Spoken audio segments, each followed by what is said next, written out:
आज का हमारा विषय है पास मॉडल ऑफ इंटेलिजेंस क्या है?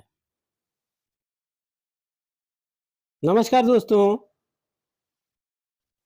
क्या बुद्धि यानी इंटेलिजेंस केवल आईक्यू तक सीमित है? क्या केवल ज़्यादा नंबर लाने वाला बच्चा ही बुद्धिमान होता है? तो एक मनोवैज्ञानिक थे जेपी दास और उनके सहयोगी जैक नैगलेरी और जॉन किर्बी ने इस सोच को बदलते हुए एक नया सिद्धांत दिया और उस सिद्धांत का नाम है पास मॉडल ऑफ इंटेलिजेंस।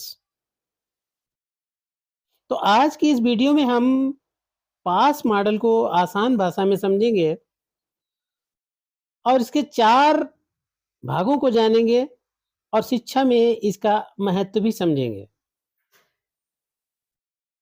तो वीडियो को अंत तक ज़रूर देखिए। तो आइए सबसे पहले जानते हैं कि पास मॉडल क्या है? पास मॉडल ऑफ इंटेलिजेंस क्या है? एक मनोवैज्ञानिक ये सिद्धांत है जो बताता है कि बुद्धि केवल याद करने की शक्ति नहीं है। ये मॉडल कहता है कि हमारा दिमाग 4 मुख्य मानसिक प्रक्रियाओं पर काम करता है। तो यहाँ पर इसको हम आसान भाषा में समझते हैं कि पास का मतलब क्या है? तो पास का मतलब P for planning, A for attention और एस फॉर सिमुलेटेनियस प्रोसेसिंग और एस फॉर सक्सेसिव प्रोसेसिंग। यही 4 वो प्रक्रियाएं हैं जो मिलकर हमारी बुद्धि का निर्माण करती हैं। तो सबसे पहला है प्लानिंग यानी योजना बनाना।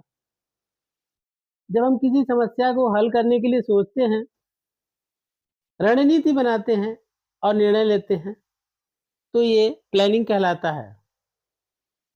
अगर आपको परीक्षा की तैयारी करनी हो, तो आप सबसे पहले टाइम बनाएँगे, कौन-सा विषय पहले पढ़ना है, ये तय करेंगे और यही प्लानिंग है। प्लानिंग हमें निर्णय लेने, गलतियों को सुधारने और लक्ष्य तक पहुँचने में मदद करती है। दूसरा भाग आता है अटेंशन यानी ध्यान या किसी काम पर फोकस बनाए रखने की क्षमता है। क्लास में शिक्षक पढ़ा रहे हों और आप बिना ध्यान भटकाए सुन रहे हों।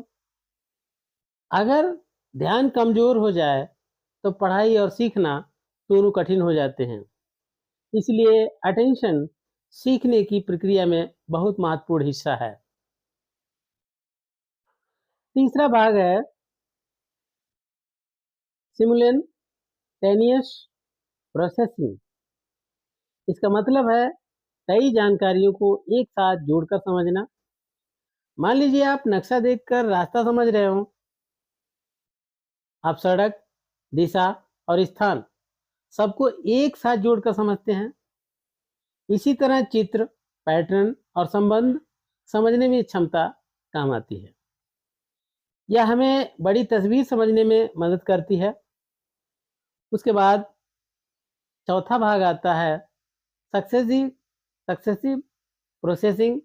इसका अर्थ है जानकारी को क्रम में समझना और उसको याद रखना। जैसे मोबाइल नंबर याद करना, कविता की पंक्तियों को क्रम से बोलना या अल्फाबेट सही क्रम में कहना। यह प्रक्रिया भाषा सीखने और याददाश्त में बहुत मदद करती है। अब आइए देखते हैं कि शिक्षा के क्षेत्र में जो पास मॉडल ऑफ इंटेलिजेंस है, क्या उपयोग है इसका?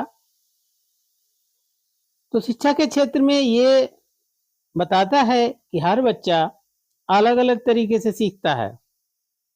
कुछ बच्चों की प्लानिंग बहुत अच्छी होती है, कुछ का अटेंशन बहुत मजबूत होता है, तो कुछ बच्चे चित्रों और पैटर्न को जल्दी समझ जाते हैं। और इस मॉडल की मदद से शिक्षकों को बच्चों की सीखने की क्षमता समझने में आसानी होती है।